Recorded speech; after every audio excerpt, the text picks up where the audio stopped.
Following the shift in the date for the conduct of the 2015 general elections, the debate on the involvement of the military in the electoral process continues to dominate headlines.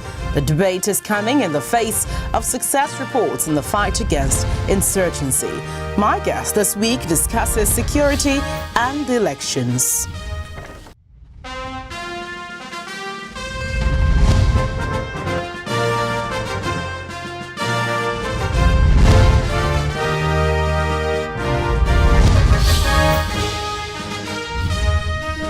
Hello there, good to have you join us on Dateline Abuja this week. I'm Gloria Umezuke. The Nigerian military is engaging the Boko Haram sect on one hand, and on the other, there are calls for the military to be excluded from playing any role in the forthcoming 2015 general election. Now, will that be feasible? Well, that's the question right now. My guest is the Director General of the Institute for Peace and Conflict Resolution. But up ahead. It was a rowdy session in the House of Representatives when the issue of military deployment for the 2015 general election was brought up for deliberation. Why was that? Take a listen. This was the scene at the proceedings of the House of Representatives. The day had started calmly. Tensions, however, rose when the report of a joint committee was to be presented. The report was on a motion urging the federal government not to deploy the military during the general elections. The chairman of the House Committee on Rules and Business was still reading the report when the first point of order was raised. The objection raised by Honorable Karimi was that the case was pending in court. And that is what was referred to the committee. Now we have the chairman of Business and Rules actually debating. He's actually debating the motion by going to section 217. His objection was, however, overruled. This motion by Honorable Bajaber Miller is effectively caught in the cobweb of the Constitution and the House Standing Orders, and consequently should and must end its legislative adventure at this point of its trip. The Speaker, in his wisdom, referred the issue to the committees on judiciary, justice, and business and rules. They have done their work, and the presentation by the chairman of Committee on Rules and Business, in his own words, captures the decision of these committees. I therefore am guided to sustain this order. This ruling led to a rowdy session. The sergeant-at-arms watched the maze closely as emotions boiled over. Eventually, when order was restored, other points of order were raised. It's a matter of public information. If there is an appeal, if there is a case, get the certified true copy and bring it to the House. You cannot just come and say a matter is in court.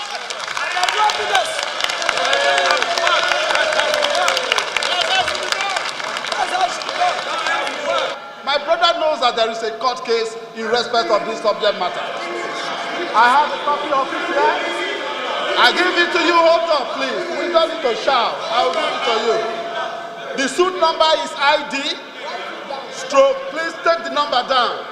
ID stroke ADRO stroke 12 stroke 2015. I will give you a copy of it. The Deputy Speaker then appealed for calm, but his appeal was ignored. Don't talk like this! Don't talk like this! I have a right to talk! You can't get this! You can't get me! Eventually, lawmakers of the All Progressive Congress walked out of the legislative chambers. But we'll go back to the House and we will raise our motion again. We will raise our motion again. Because this thing will not die. Yes, so. No matter whichever way, however they attempt to do it, it will not die. It is unfortunate that we have a deputy speaker who sees himself as a deputy speaker of a party, compared to a speaker who sees himself as the speaker of the Federal Republic of Nigeria. They then walked back into the chamber where they went on to oppose most of the matters being considered on the floor till plenary was adjourned for the day. It's not clear yet how the division created by this matter will affect key legislation still pending before the House, such as the 2015 Appropriation Bill. Well, joining me now is Professor Oshita, who examines security ahead of the 2015 general elections. Professor Oshita, you're welcome to the program. Thank you for having me. Well, let's begin now with your perspective on the security situation in the country and, of course, the upcoming 2015 elections. What really do you make of it? Well, what I would say is that the security situation obviously is getting better since the military began recovering, parts of the country that were under the control of the terrorists. The security situation has been improving, and you will have seen from the visit, to the areas by the President and Commander-in-Chief of the Armed Forces, and the show of confidence, that that visit brought to the Nigerian forces. So I think the security situation is getting better, and we thank God that the INEC was able to postpone the election based on the security report that was on ground. Obviously, people can see now that the communities are ready to participate in the elections. Even though many people think this coincidence was too much, because given the fact that we have elections coming up and then suddenly we see the military up and doing, as against over the years when we really had next to nothing as in form of result when it came to battling this issue. The battle involves a lot of input. You will have to check what were the equipment that were on ground. What was the level of the morale, of the forces? What was the complementary action from the neighboring countries?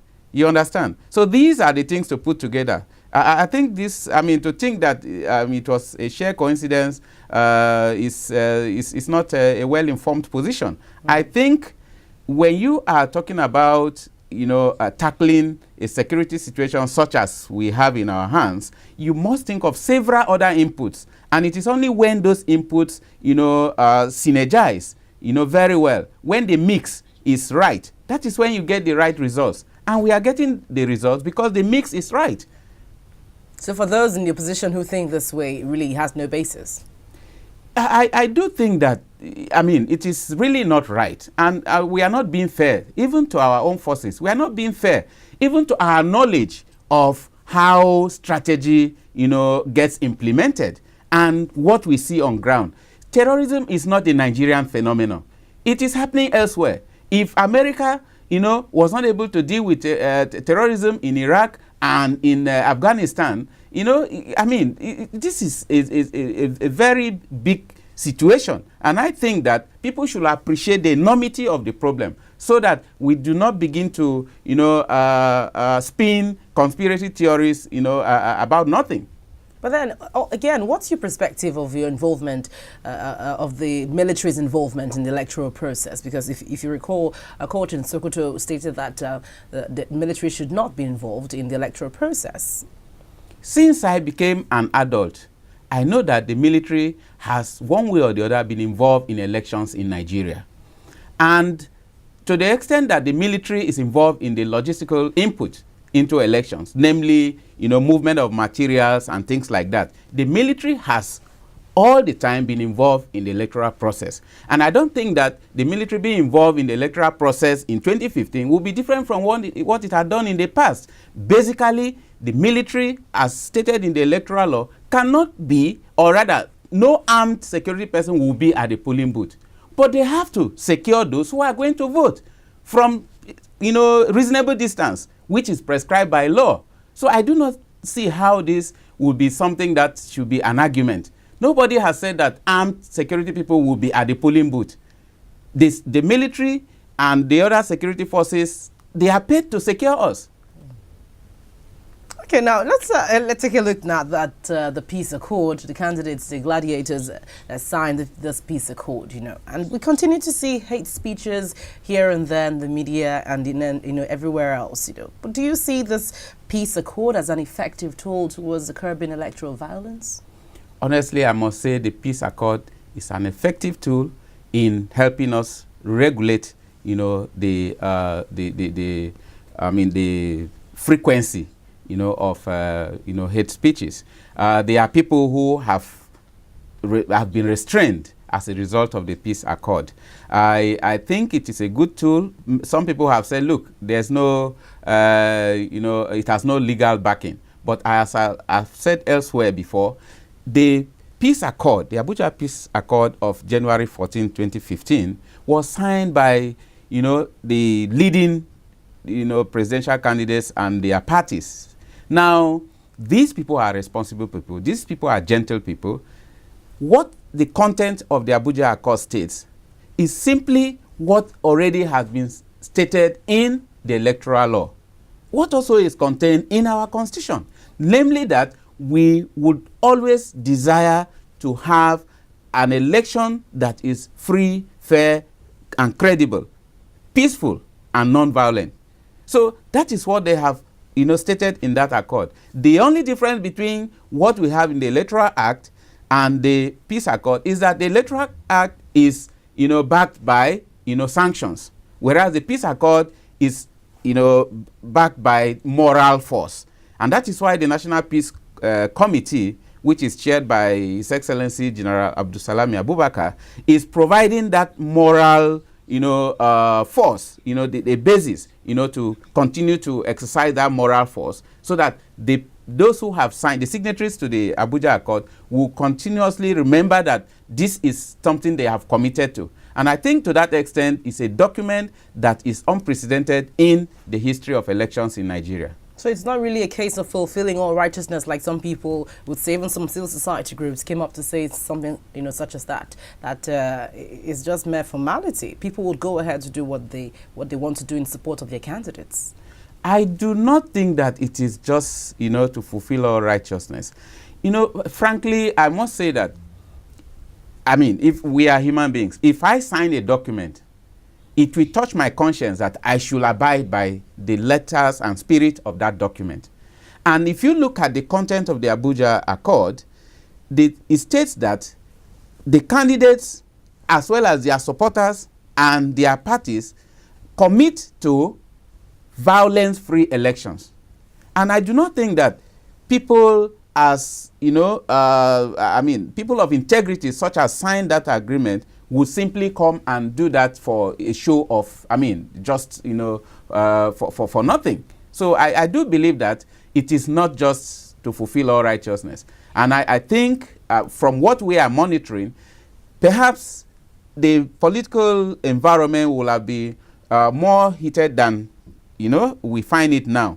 So that's the problem we have in conflict prevention. When you succeed in preventing a conflict, you will have to prove that it is the activities you did that, mitigated or reduced, the impact of that conflict. And so people will say, what has the Abuja Accord contributed to this process? The Abuja Accord has contributed to the process, but you can't see clearly because you don't know if things would have been worse if there was no Abuja Accord. And I am happy that even a few days ago, some of the presidential candidates still made reference to it as something they are committed to. So why would people say that it is not working? All right, Professor Oshita, we'll take a break. Well, we're still with the Director General of the Institute for Peace and Conflict Resolution, Professor Oshita. When we come back, we'll talk more about the 2015 elections and electoral violence. Stay with us. Anybody who is talking about getting a 6-month extension should forget it. Number one, if you do that, unite all Nigerians against you. Correct? Yes. Because Nigerians want these elections. Number two, if you do that, you generalize conflict. And number three, if you do that, you lose the authority to be able to stop that conflict. The arguments against that idea is so dangerous and so toxic, nobody should mention it. We need elections, they must hold. Some people think, well, if the soldiers are not there, we can equalize the playing grounds on violence. Others think if we deploy the soldiers, we can rig the elections in our favor. Both are wrong. The soldiers are there to protect our people. They are not there to have anything to do with elections.